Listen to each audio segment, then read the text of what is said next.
Good evening and welcome to tonight's show. I'm your host, Tina Dawson, and the owner of True Blue Designs, and it is truly an honor to be before you, and thank you so much for tuning in. If you are a business owner, if you are thinking of creating a business, if you know someone who is thinking about going into business or is currently a business owner, please like and share, tag them, tell them to get on this broadcast because tonight is the night that they are going to learn and you're going to learn about small business funding through what is called microloans or microlending. Make sure that you like and share and comment. We want you to be engaged with tonight's guest and ask questions. We will pull up your questions at the end of the show so the guests will be able to answer them. And also, we're going to have some giveaways at the end of the show. So you make sure that you like, share, and comment and participate in the show. Now, I'm going to introduce tonight's guest. Mr. Warren S. Galloway Jr. is the founder of the National Microloan Conference located in Detroit, Michigan. This conference attracts business owners from all over the world and allows them to network with industry professionals, including lenders, other entrepreneurs, service providers, and bankers. Please help me give a warm welcome to tonight's guest, Mr. Warren S. Galloway Jr. Thank you. Thank you. Thank you for inviting me to be on your show. I really appreciate it. And I was looking forward to this day. So I have a lot of information to share with your guests. I am so excited. I am so excited. So first of all, how is the family? Family's doing great. We've made it so far through this pandemic, doing physically well, mentally well, and just looking forward to us to exiting the pandemic and hopefully return to some sense of normalcy by the beginning of the year. Yeah, I totally agree. It's been a long 2020, and it seems it's going to be a long 2021, but we're already in May. So correct. You blink your eye, we're going to be in Thanksgiving. I agree. So let's start off by you telling the viewers a little bit about yourself. Yeah, so a lot of people know me as being a microloan man, but people also call me the capital strategist. And the reason I have that name is that my whole career was built on working with entrepreneurs and helping them access capital. I started out in banking right out of college. I graduated from Central Michigan University in 1988. I went into the management trainee program with them. I eventually went to the investment side of the bank that I was working for. I did that for about a year. Then I decided to go back to school and attend law school and get my Juris Doctor degree. I came out, went back into banking, started getting involved with small business, community lending, community development. My last corporate job was actually running community development for E-Trade out of Arlington, Virginia, nationwide. After working there a very short period of time, I got something called the entrepreneurial itch. I decided that I no longer wanted to work for a major corporation, that I wanted to go into business for myself. We were living in DC. The quality of life was phenomenal. People were leaving Detroit, which is where I'm based at. But I saw opportunity. So I left corporate America, loaded up the moving truck, drove my small family, it was 4 back then, now it's 6, back to Detroit and started a small business consulting firm. And from there, I just grew and became a professional business plan writer. So I helped set up microloan funds. I created relationships with lenders, and then the state of Michigan started hiring me to write business plans, do feasibility studies, financial analysis. And from there, I've just grown to now being the expert on microlending, creating, the largest national microloan conference in the world. And I'm just enjoying the things that I'm doing because I am an entrepreneur as well. Mm-hmm. Yes, you are. You have been busy during this pandemic. Oh, I have. Want to also talk to you about, or let you tell the viewers about, you are an author. Yes. When the one time we talked, you were the author of 10 books, and since then you're now the author of 12. So let's talk about you being an author. Yeah, I never envisioned that I would become an author, but what happened was there were about 4 or 5 papers that I wrote in law school that I was determined at some period in my life to convert them into books. Mm-hmm. I graduated from law school in '96. It wasn't until 2016 that I finally decided to go ahead and publish one of the papers and convert it into a book. And as crazy as it sounds, my paper was about the manatees down in Florida being on the endangered species list. And so what I decided to do, I took this law school paper that I got an A on. Had my daughter add some sections to it, and we turned it into a children's book. And then when Oh, I finally published the book, which was in 2016, it was the most current book, period, across the country about the manatees. Because just as I was getting ready to publish it, they came off the endangered species list. So I updated the book with the most current information on their status. And from there, I've written 11 more books since 2016. now the majority of your books is on creating small business Yes. micro loans. So let's talk a little bit about those section of books. Yeah, probably.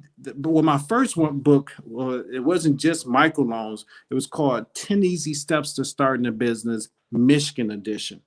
And I sold out. I had a book signing. I probably had like 300 people there. It was a huge hit. So I decided to turn into a series of books. And the next book, based on 10 Easy Steps, was called 10 Easy Steps Youth Edition, because I do training in schools. And I actually use my book as the curriculum to teach youth how to start successful businesses. And then from there, I wrote the first ever book on microlending and microlending resources. And then I published the same book a second time for my conference. And then the book that I really think is the best book that I've written is about how to successfully apply for microloans, because there's a strategy behind it. So when I do workshops and training, it's crazy because I actually use my book as my curriculum. And so when I do training, people use my book to help learn how to successfully apply for funding. And the success rate is pretty high. So I'm really proud of this particular book. Okay, so let's talk a little bit about your expertise in the financial services industry. Mhm. So, what started you to get into that? Well, it goes all the way back to when I graduated from Central Michigan University in 1988. My very first job was working in well, at the time they called it the management trainee program, and it was working in the branches. And so I would work with um, customers who would come in, whether they had personal accounts or whether they had business accounts. And then from there, I started getting intrigued with this whole concept of businesses and the services that a bank would offer. And when I finished law school and decided to come back into banking, I found myself working for a bank, providing and supporting entrepreneurs in our low and moderate income communities. And then from there, I started working with commercial lending. I started working with business banking and helping them provide loans to uh, business owners in low to moderate census tracts, as well as businesses owned by people of color. And then from there, I just grew. I just love working with entrepreneurs, because the one thing about supporting small business owners, they hire people from the community. They hire the disenfranchised from the community, which could be low income people, it could be seniors, it could be returning citizens, it could be youth, and they provide opportunities. And so to see the efforts of my work and supporting, coaching, and mentoring entrepreneurs, and seeing the ripple effect of hiring the people who normally would not have the opportunity to find a good job, it's just been so rewarding. So I've just grown from that, and I just do that same concept not only in Detroit and Michigan, but across the country. Okay, so now that you talked about that, let's touch on this National Microloan Conference. I cannot wait for 2022 because I am going to be in the Let me tell you, talk about that. it's amazing, because I just had this vision. I had the first conference in 2019. I'm going to talk about it, but prior to that, probably about 4 or 5 years beforehand, I just had this vision of bringing all the micro lenders from across the country and all the subject matter experts along with as many entrepreneurs as possible and create this huge networking conference. Okay, that's how deals get done. You hear people say, well, you need to learn how to golf so that you can go and do deals on the golf course. Well, I don't golf. Okay, so a conference is perfect for me. And literally for 4 years, 45 years, I just had this dream of having put on my first ever conference. So what ended up happening, I started doing some part-time work for Tech Town Detroit, providing support to entrepreneurs. And I approached them about being to have a lot of meeting space in a banquet facility. I asked them about them hosting the conference, the first ever conference, and they said absolutely yes. And that was in September of 2019. So mind you, this was the first ever National Microloan Conference. We had 350 people over 2 days. We had 70 workshops over 2 days, 70 over 2 Wow. days. We had 70 speakers from not only in Detroit, Michigan, but from across the country. And let me tell you, the success that that conference had is when people would come back to me and say, hey, I got a microloan because I met this person representing a microloan at your conference, or I met this banker because I met this banker at your conference. And that's exactly what I wanted to achieve. And that's exactly what happened in 2019. Now, going hands forward, it was going to be an annual conference. And as we know, 2020 came around, we get hit by a pandemic. So I was going to have in 2020. I pushed it back to 2021. It's still not safe. But officially, I can say, and this is the first time I am announcing this to business owners, we are definitely having a conference in 2022. All It's going to right. be at the Greektown Casino Hotel in downtown Detroit. My goal is to get 500 entrepreneurs there. I've expanded the conference from 2 days to 2.5 days. I'm excited about it because we have the entire banquet floor. So every Oh, room on that floor at the casino hotel, I'm going to have activities going on. So if you think 70 workshops was a lot for 2 days, wait until I start really putting the details together, and I'm just going to blow this away. And at the end of the day, I just want entrepreneurs to say, listen here, because of your conference, I was able to get a loan to help support my business, to support my community. And that's all I want to hear. yeah, yeah. That is. Oh, I'm just so excited. I cannot. I'm gonna save up my money now. Well, let me tell you the dates. It's going to be Friday, July 29th, Okay. 2022 through Okay. Sunday, July 31st, 2022. So officially, I'm making an announcement on your show. Okay. Thank you. Yes, we were the first to get it. Yes, first. And it's during the summer too, so a lot of school teachers can participate. I'm sure. Oh, absolutely. And it was in September in 2019. This I Okay. wanted to do it during the summer because I wanted to also incorporate some activities around the community. Mhm. It is a little bit more difficult in September because now the weather's starting to get cold and people are starting to they got kids going to school. But in the summertime, people could come to the conference, take a vacation, and I'm going to show them the town. I'm going to show them the what business owners are doing in Detroit and some of the impact that I've had from working and supporting entrepreneurs throughout the city of Detroit. So I'll be able to personally show them the work that can be done by being able to properly access capital through a Okay. microloan. Okay. So, what is a microloan? Okay. Well, most people, when they say they want a loan, typically they're talking about a small business loan. Right. Okay. Hmm. A microloan is what we call something that's not a bank loan, but is a loan that's originated by a nonprofit or what we call a CDFI, which stands for Community Development Financial Institution, which are nonprofits that are supported by the philanthropic community. They're supported by the SBA, Small Business Administration, and they're supported by financial institutions. Their max for lending is only 50,000. But if Oh, you're a small business owner and you only need 10 to 20,000, a microloan would probably be your best option. yeah. Now, why a microloan versus a small business loan?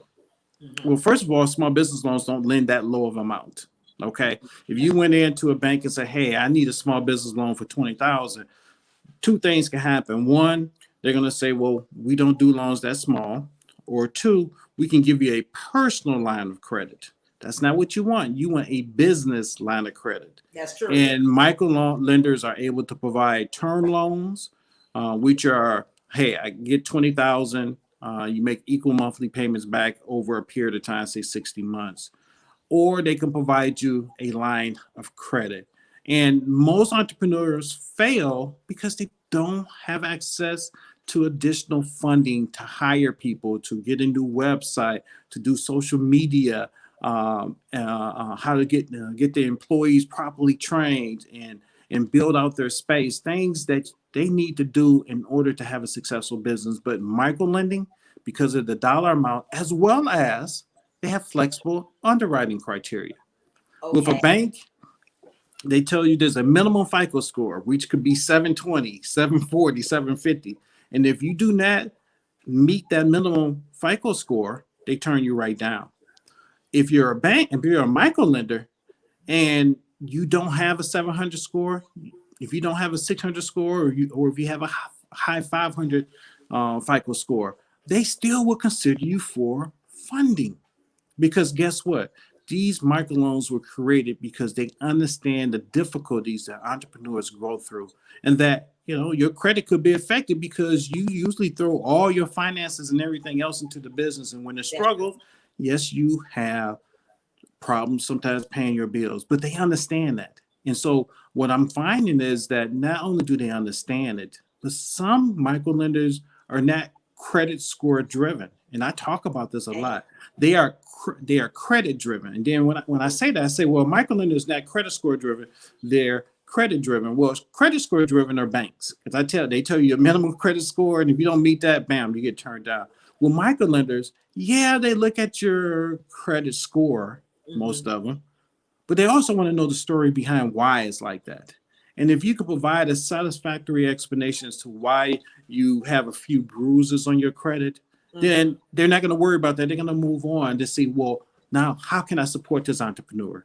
And if your goal is to not become a millionaire, because you come to say you want to be a millionaire, you don't need to go see a microlender. It's But true.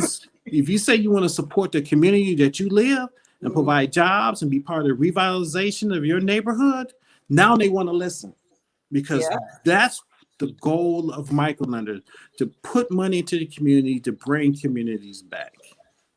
Yes. Yes. So you said that they're not credit score driven, but they're credit driven. So with Correct. microloans, do you have to create the story, you know, around why you need the funding?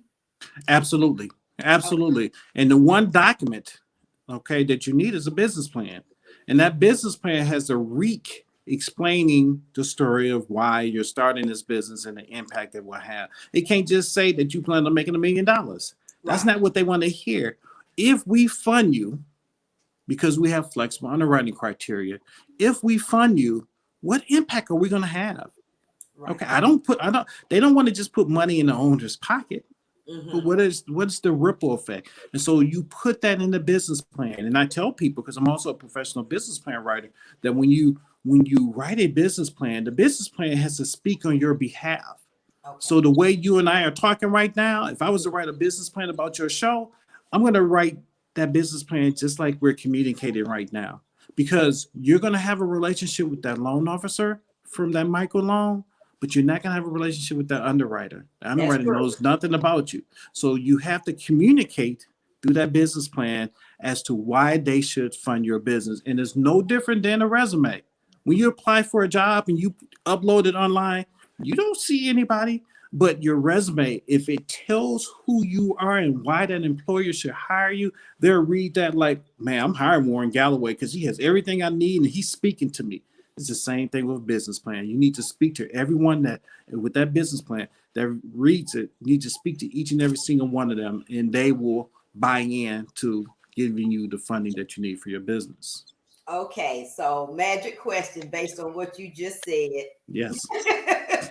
Where do we go to get business plan writing 101? Business plan 101. So, depending on the local community that you're in, there are small business support agencies. There's a fair number of them here in the Detroit and Michigan area. There's a couple organizations that are national.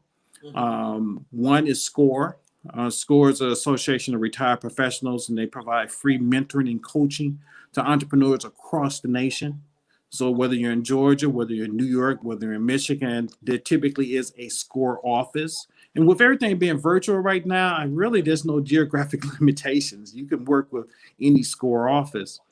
Then there's what they call the Small Business Development Center, which is another national organization that actually has offices throughout the country. I don't know if it's in every state, but across the country.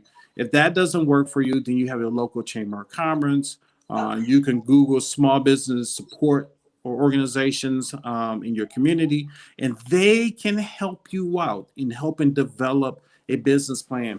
Another thing too is that you do have some small business support agencies that have cohort training, which are entrepreneurial classes where they it can be 8, 10, 12 weeks where they help you develop your business plan over a period of time. Because I'm a professional business plan writer. Business plans are expensive if you pay somebody to do it. But Right. if Okay. you go through one of these cohort trainings, they will show you and work with you and help get your financial numbers in order so that a lender will look at your business plan for potential funding. Okay. Okay. So so the apartment, well, Chamber of Commerce in your area, because we're in Atlanta, so I'm sure the Correct. Chamber of Commerce, the Chamber of Commerce, and then you said SCORE. SCORE. SCORE is another one, Yes. and then it was one more. Yeah, they call it the Small Business Development Centers. Okay, Small Business Okay. And Development so Center. in Michigan, they call it the Michigan Small Business Development Center. And I think with each state adds on their state name to the Small Business Development Center. And I mean, I support entrepreneurs down in Atlanta. There's an organization called Project Restart, which works with returning citizens. I'm speaking on the 14th to them about how to properly access capital. And that's just an example that I'm working with entrepreneurs across the country. Wow. Okay. Make sure I get that information so I can Okay. share it with my people so we can be on that one too. Got it. Got it. Okay. So let me ask you, because I was doing some reading, and what is the difference between a microloan and crowdfunding? So a microloan is actually a loan. It's just a lower amount loan, $50,000 or less. Crowdfunding is a platform to raise money from contributions that are made to your business. Mm-hmm. Crowdfunding is an excellent tool to raise money if you have, I say two things. One, if you have a very strong support network. Whenever I do a workshop and I talk about crowdfunding, I talk about, everybody has at least that one rich relative in the family. And every time you think you got an idea to make $1 million, you're thinking about how am I going to go ask that rich relative for some Right. money? Right. What crowdfunding does, it says, okay, so you need $10,000. Okay. You're afraid to ask that rich relative for $10,000. That's a lot of money. I don't care how rich they are. Yeah, true. But you can set up a crowdfunding campaign and with a goal of raising 10,000, and you have a very strong network of friends and family Mm-hmm. that they can all contribute 5, 10, 15, $50, $100. And guess what? You still can get your 10,000. And I tell people, I say, you still go to that rich relative and say, hey, can you contribute to my crowdfunding campaign about $100? And they're gonna look at you and say, that's all you need. And then that's when you come in and ask for a larger amount. Make them come to you. But Right. it's just a phenomenal tool to help the community and your family to be able to support you with smaller amounts. And so a microloan is a loan, whereas crowdfunding really is a donation to your business collectively with a large group of people. So that's like pooling your resources together. Exactly. Okay. Listen, it's really no different than you asking a whole bunch of relatives for money to help you with your business. There's now a platform where they can contribute the money to that platform, and then that money is given to you as opposed to being given directly to you. It's basically the same thing. Okay. They're basically the same thing. Yeah. Okay. Okay. And I'm sure on both of them you have to pay interest. With the loan, yes. With the crowdfunding, I think there's an administrative fee.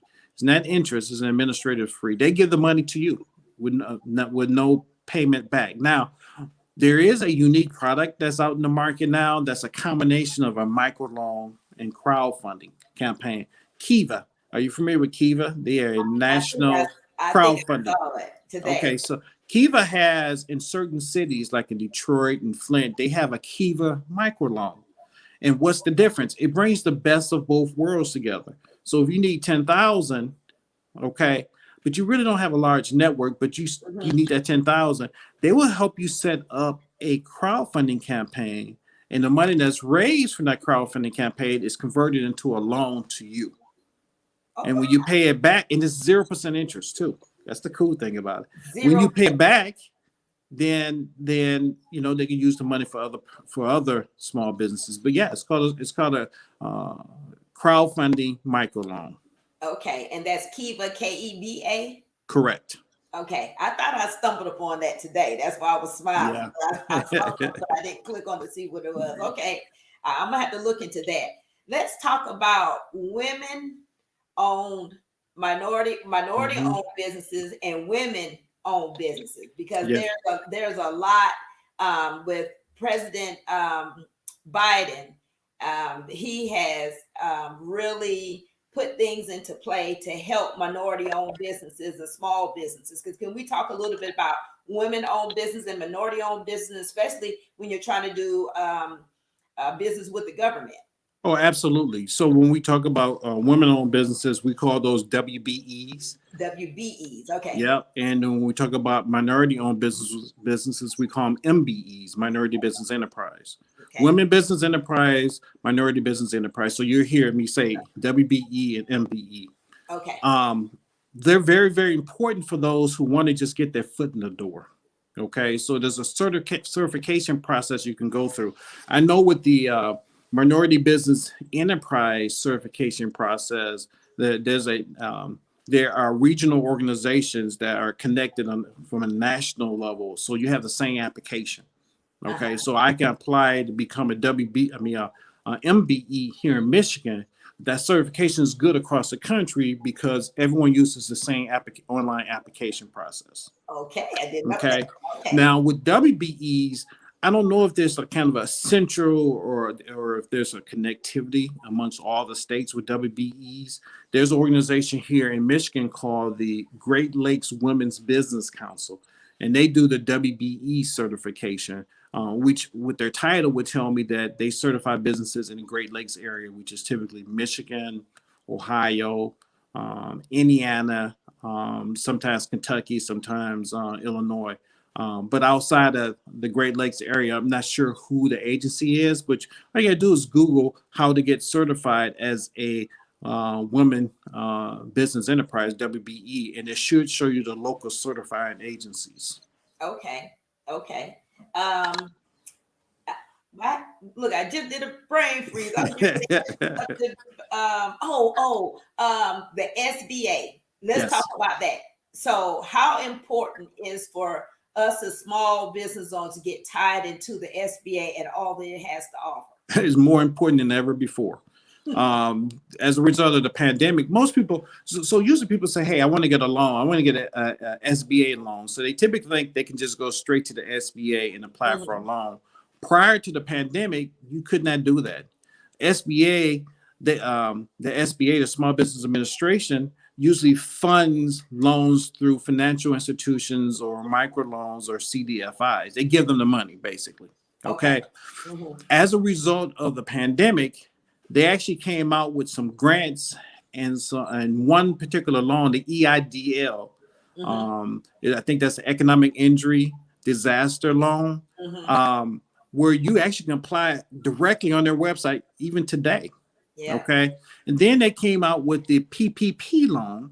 Mhm. Okay, and that loan you still have to go through financial institutions, but the SBA funds those loans. And so we're in a unique period of history where you literally can apply for a loan directly, one at least through the SBA, as well as they have an EIDL grant, and they just rolled out on Monday Yeah. the restaurant revitalization grant program. And so if there was ever time to get to know the SBA and you're an entrepreneur, you need to do it now. You are not lying. And I went on their website today and my head was hurting. I was like, where do you start? It is so much information. It is, and that's why it's important as an entrepreneur you got to get involved with what we call the entrepreneurial ecosystem, meaning, it's kind of hard now, but you can do it virtually. Workshops, Mm-hmm. trainings, Mm-hmm. speakers. You need to interact with the people who can help guide you through the process to get funding. Mm-hmm. Okay, because it's difficult. Hey, I'm a professional business coach. I don't even do PPP loans because I just don't, because it's just Right. so much to it. I leave that to all the zillion other people who claim to be experts on it. Okay, but Right. but there are experts out there who will give you guidance, and if you work with a local small business agency, they might do it free of charge Okay. in Okay. terms of supporting you. Now, the other thing too is because you have to work with a bank, I believe you have to have a relationship with that bank. And now you have what we call fintech lending. We didn't talk about that. You got fintech lending, which is online lending taking place. And with the PPP, they've grown expeditiously because banks could not handle the volume during the first round. So the SBA expanded the number of entities that can actually originate the PPP. They didn't expand the number of banks. They started allowing CDFIs, community development financial institutions, to start originating loans, as well as what we call fintech lending, which are online lenders. And some of them we know. We know PayPal. We Yeah. know Square. And so those are online, even though they do, they credit card processing, but they also have now are originating these PPP loans. So Wow. there are many opportunities now. Not having a banking relationship is no excuse for you now not to be able to apply for the PPP loan. Wow. Now, I have a on one of my very first episode when we were doing the shows, I had my bookkeeper on, Okay. and he was saying that a lot of people, he also does taxes, and he was saying that a lot of people have come to him and asked him to help them fill out the paperwork, Mm-hmm. and he said that the number one reason why they couldn't get the loans because they just didn't have their stuff in order. So it We is so important for us to have our financial uh, this house in order. He said he couldn't even get the paper. He couldn't even get the paperwork filed and stuff because they just didn't have their stuff.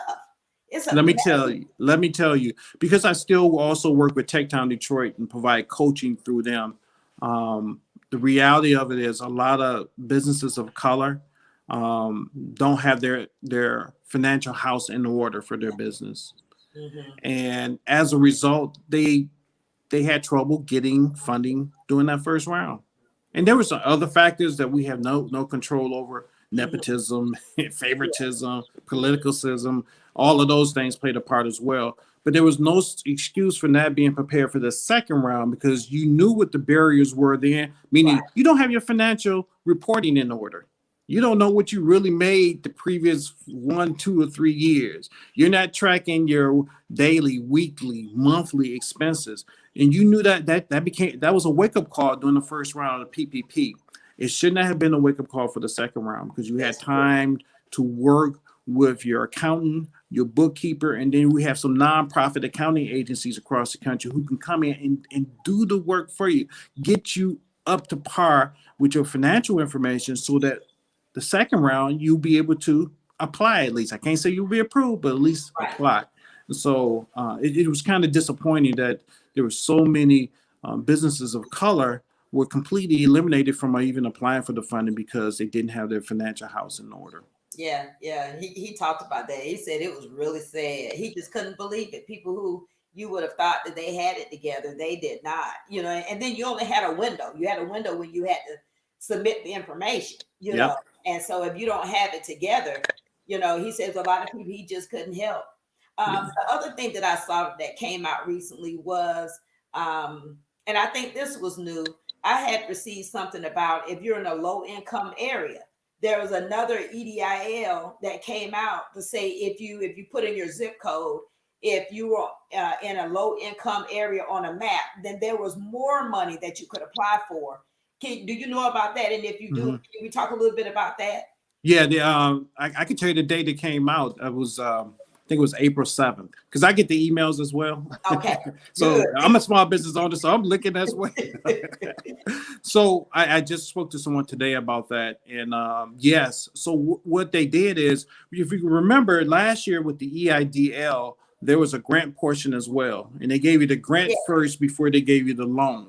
yes, Okay. I remember. So what you're speaking to is they came back within the last couple of weeks to offer the grant portion again, meaning that you can get more grant money. And they also came back with you can get more of a loan too. I don't Yes, know if you know that. yes. Okay. But that grant portion, they now were, if you are a business located in the LMI tract, and I believe supporting the LMI community, that you would be eligible to get more grant money up to $10,000.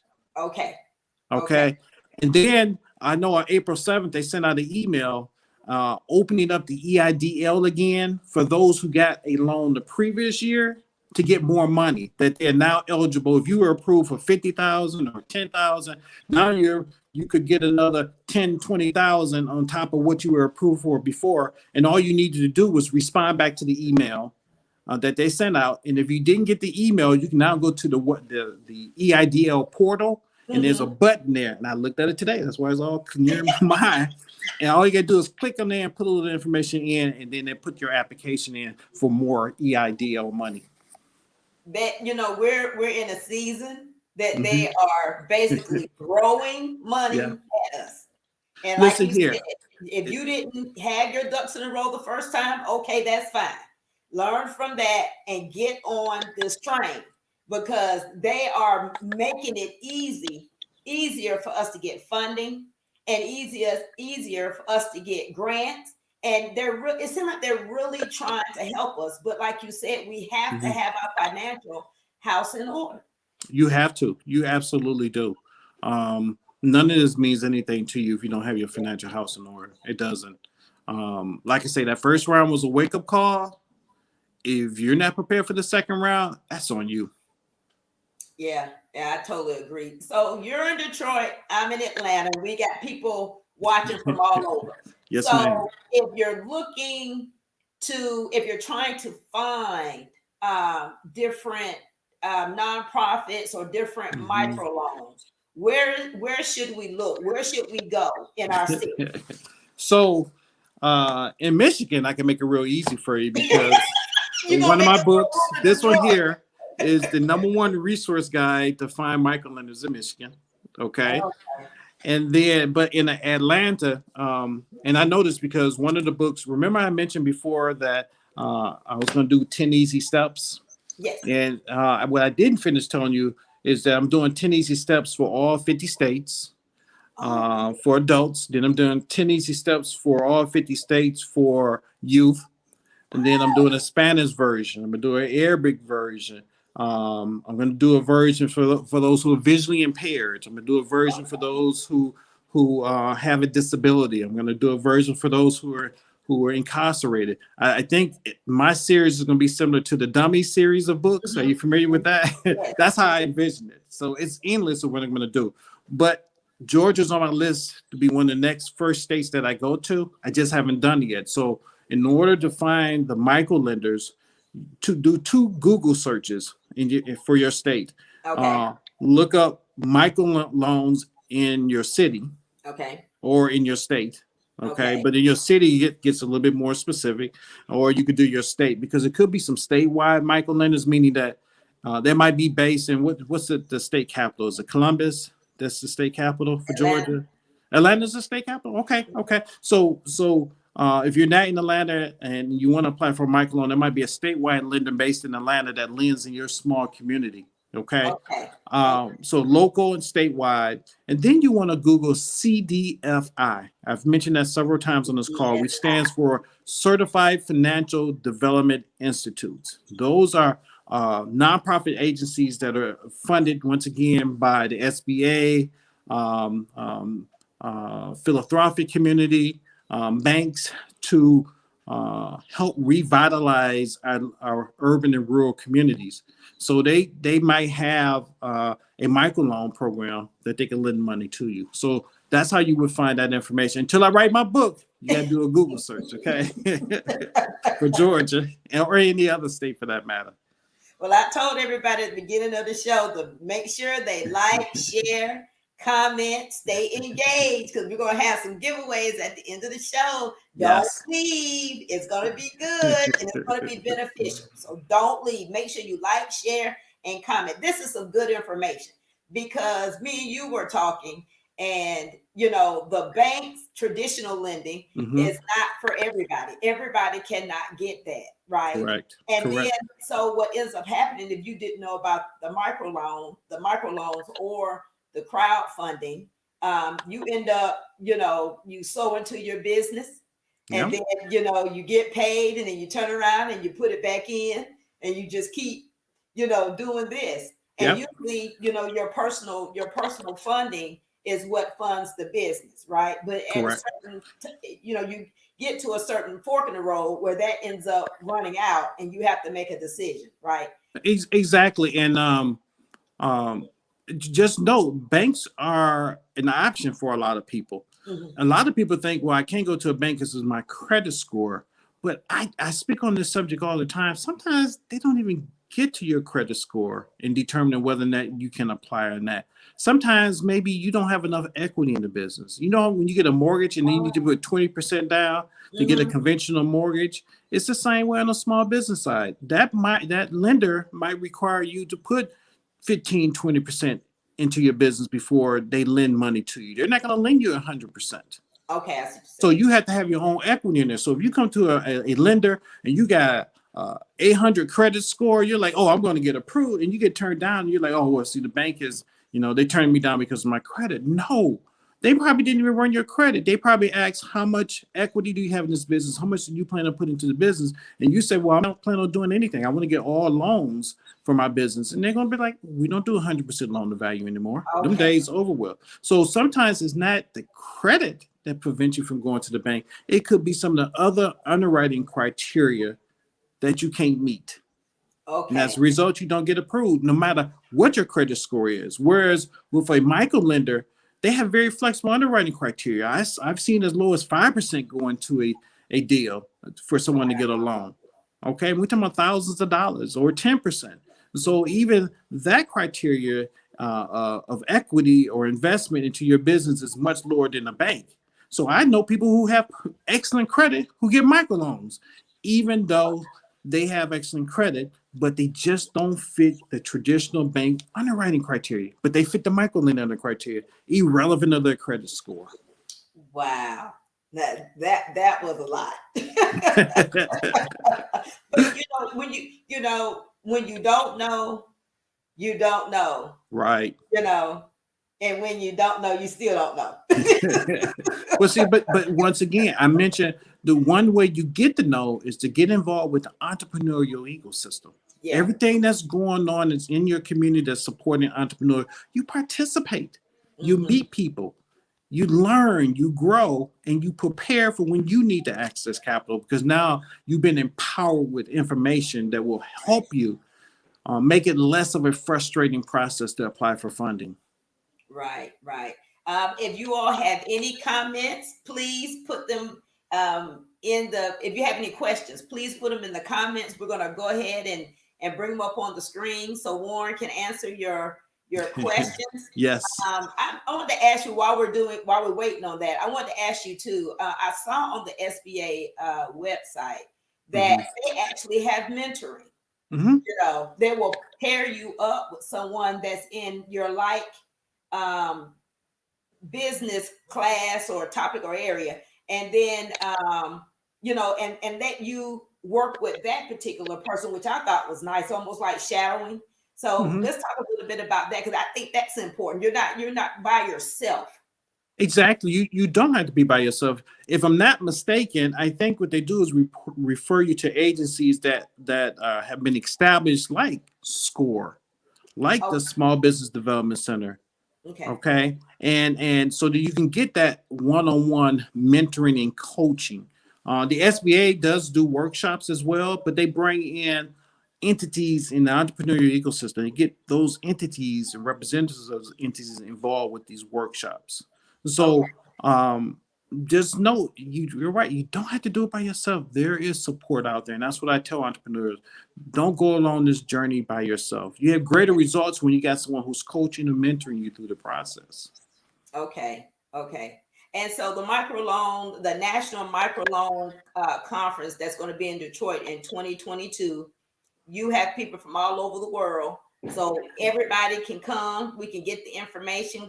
Absolutely. We can actually subscribe to your website, the Yes. National Microloan Conference.com. No, I think it's just the microloanconference.com. Yeah, it is. Okay. The Yeah. Okay. microloanconference.com. Yeah. And we can subscribe and get all the information. I am going to be in there. I am so excited.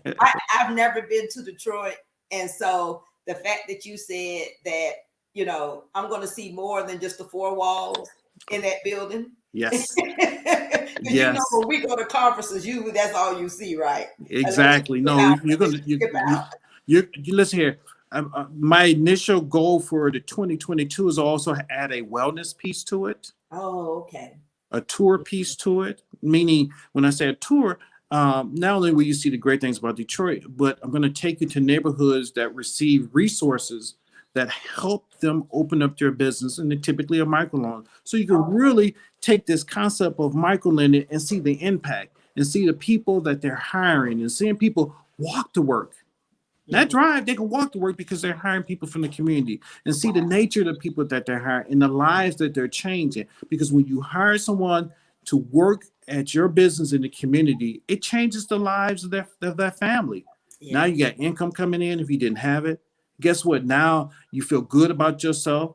Now you can send your kids to maybe a better school. You can get you reliable transportation. You can start saving money for college. Now you can rehab your house or purchase your own house. That's the ripple effect of hiring people from the community. And that's why I love what I do, because I see that happen all the time. Wow. So you spoke earlier about doing workshops for the youth. So let's talk a little bit about that, Mm-hmm. because you're starting early, and that's what we should do. So let's talk about that. Are you thinking about having a conference for the youth? I'm considering it. Just haven't finalized it. But when I say I'm considering it, adding a portion to my conference for the youth. Okay. Okay, maybe I can partner with some of the business instructors who teach business classes in some of the schools, and invite them to be participate in the conference. So I'm trying to figure out how to do that. I have over a year to plan it, but I definitely want to incorporate youth because I have a book. I've gone to high schools and I speak on entrepreneurship, and I usually use the 10 easy steps because I'm showing how easy it is to start a business and generate your own income. And the sooner you start that, the better mindset they have. Because when I was in college from 84 to 88, it was all about getting a job and retiring. Okay. Let me tell you, what happened was my very last semester, had a class where I had to write a business plan for a local mobile home company up in the rural area. Unbeknownst to me, fast forward, I become a professional business plan writer. But it all started because I took that one class. Yeah. That one class. That was the Okay. seed. Now, most schools offer an entrepreneurial major. It was a minor when I was in college. They offered a major. Then they also have pitch competition where students can create a business and pitch it to an audience and judges and get money for their business. The whole environment of entrepreneurship has completely changed in colleges. Now I just love it. I'm actively involved in my school as a judge in what they call a new venture competition, which is nothing but a big name for a pitch competition for student run businesses to pitch for money like $30,000. This is in college for a business idea. Yeah, that sounds like a show to me. Yeah. I love That sounds like a good show. And speaking of shows, you've launched your talk show, haven't you? Yeah, yeah. Let's talk about that. Yeah, here's the cool thing. My sister-in-law introduced me to a young man, and she just insisted that I get to know this guy. And she's always recommending things. So you're like, okay, well, I'll meet him. Come to find out, he was just incredible jewel in the community. He was an author. He had been working with entrepreneurs. His name was Jesse Cole. And so I asked him, I said, hey, I would love for you to help out at my conference in 2019, my microloan conference. He said, absolutely. And he worked that conference. I mean, he worked it. He got to meet the microlenders, he got to meet business owners. And then, unbeknownst to me, he was watching me. He saw how I brought my vision to life to have this huge conference. And he came to me and said, Warren, we should do a talk show. And I'm like, because he's an excellent speaker. He does his own speaking engagements. I'm like, okay, well, both you and I are going to do it together. He said, no, I want to be the executive producer for your show. We Oh, created a company called Galloway Media. A year ago, March, I think it was like the 24th, it was late in March. We were going into the studio. We had picked a spot, studio. We had guests lined up, and we were going to shoot pilot episodes and then shop the pilot episodes to TV stations. oh, Well, you know what happened in March of last year? The yeah. pandemic hit. And it was hard for us to cancel it because I was so excited about having my own show. Fast forward, finally, this virtual thing has become kind of the norm. We still want to go in the studio, but we need to get some, start practicing. So we last month started doing a virtual production of my show called Doing Business with Warren Gap Jr. And if you want to see last month's episode, the newest episode comes out this Monday, actually. You can go to www.doingbusinessshow.com. And on there, you'll see my first episode, which is phenomenal because he wasn't lying when he said he wanted to be an executive producer, but I didn't realize how talented he was as an executive producer. He made me look good.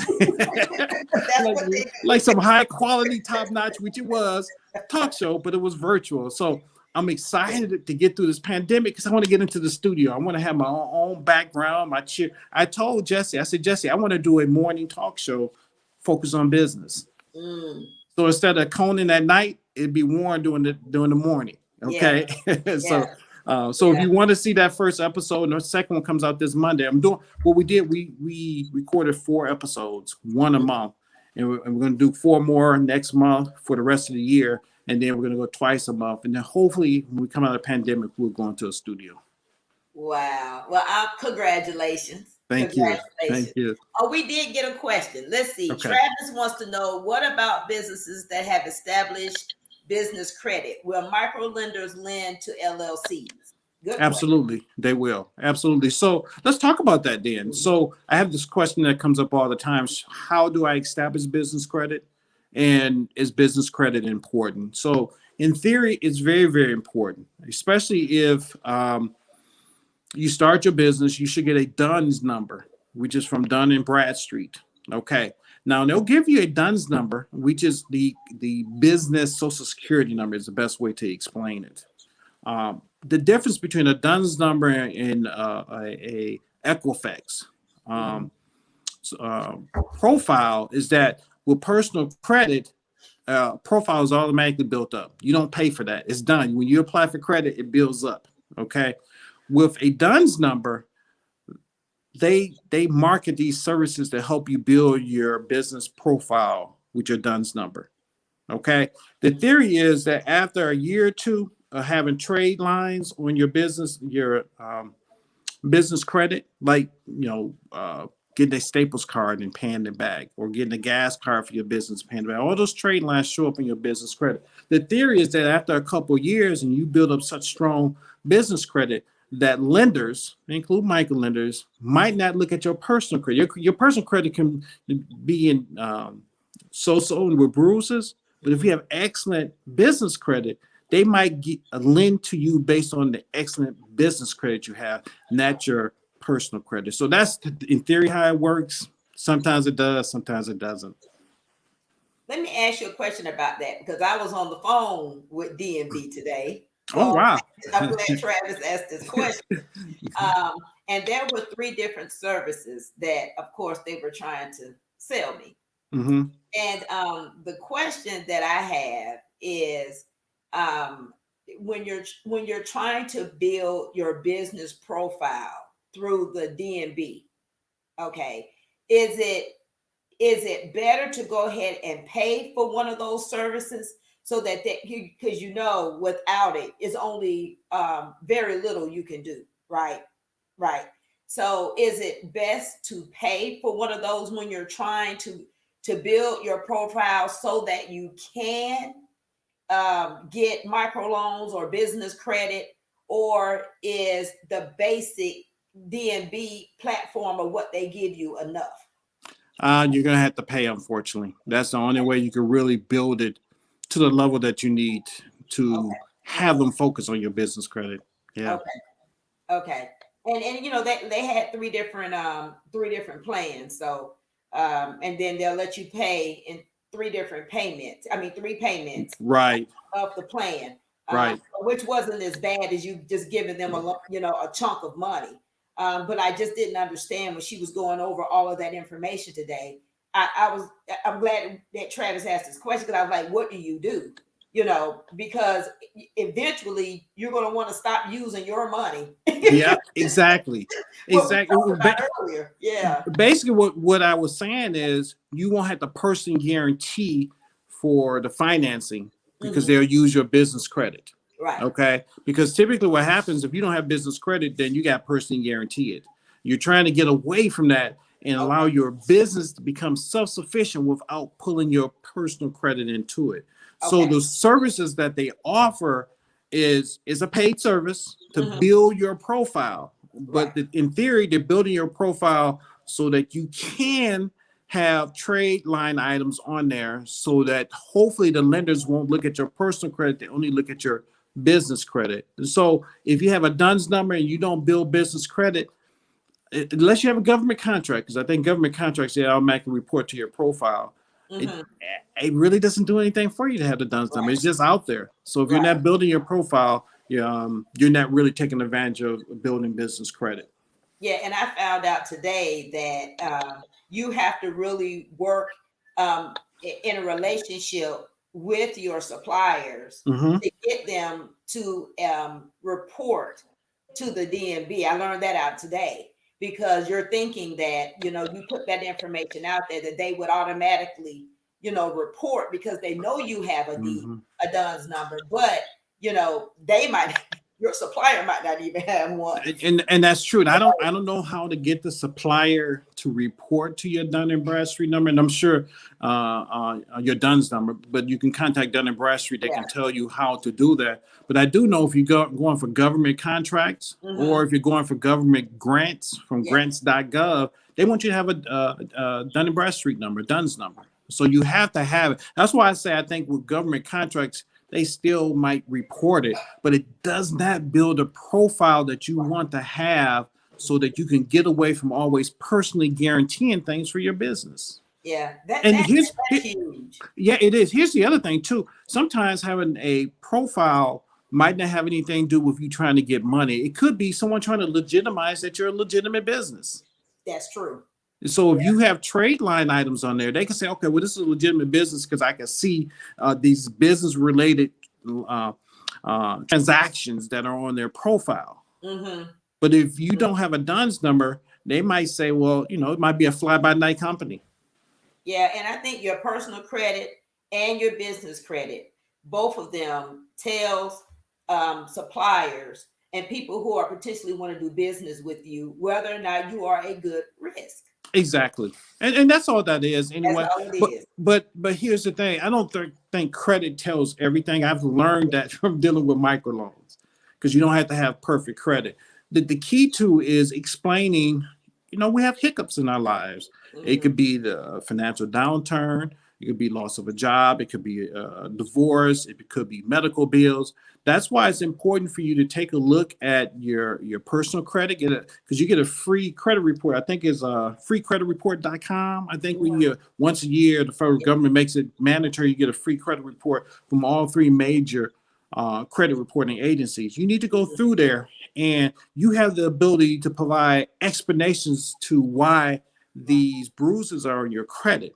And that could make a difference. A lender could see, well, you didn't pay this loan back, but then there's an explanation. I lost my job during that period of time. When I got re-employed, you can see I've been making perfect payments since then. Right. People don't realize that could make a difference. Yeah, that's true. That's true. Let me see if we had any more comments. I know we're at the end of it says, Kevin Steele says, what is your virtual TV show address again? and the date for the next conference in 2022.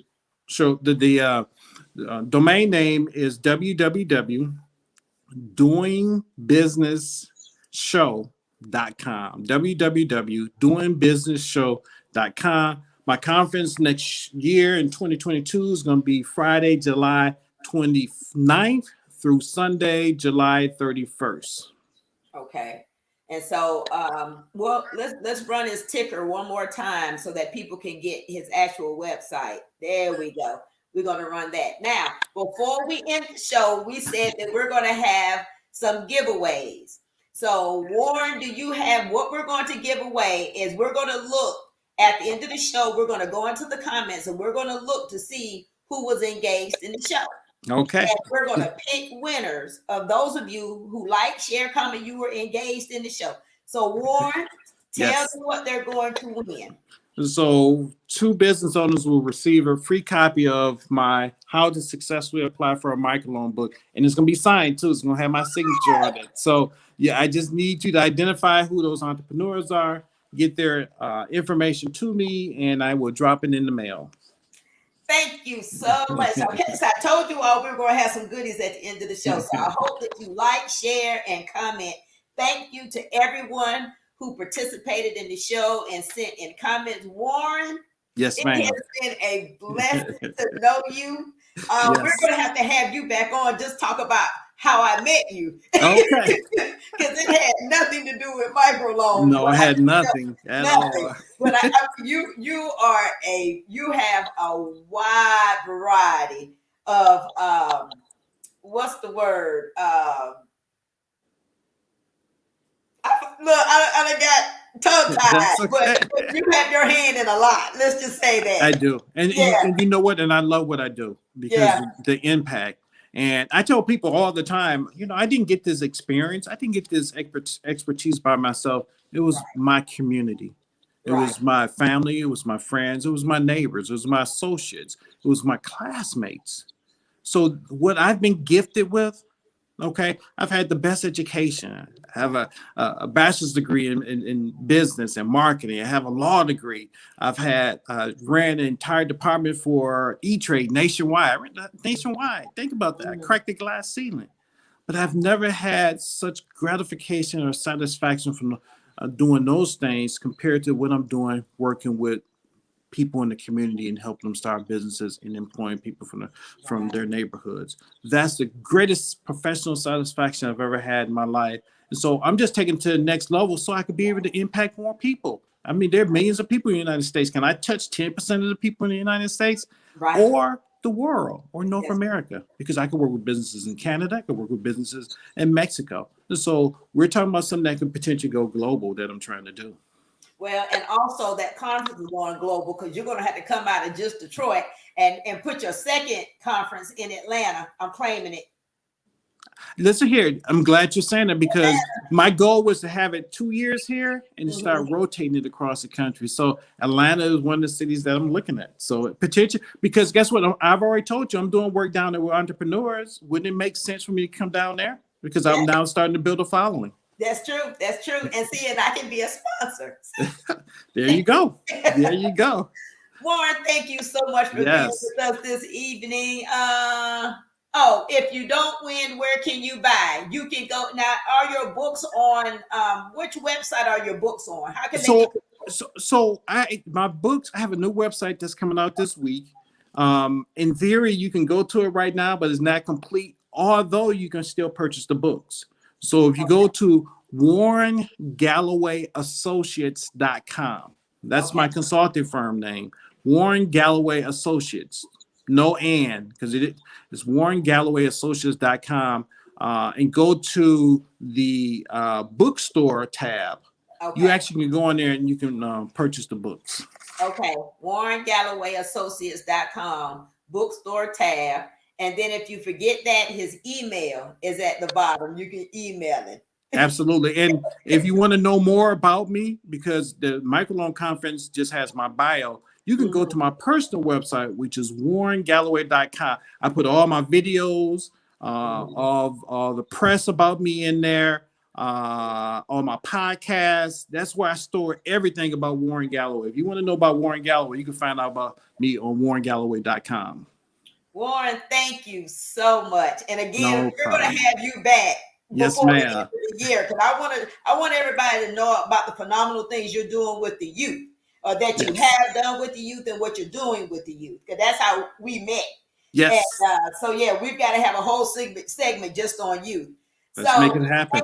thank you so much Thank for you. joining us tonight. I am Tina Dawson, the owner and host of the Inside Perspective. Thank you all so much for joining us. We will see you next Wednesday, same station, same time, same place. Good night, everybody. Good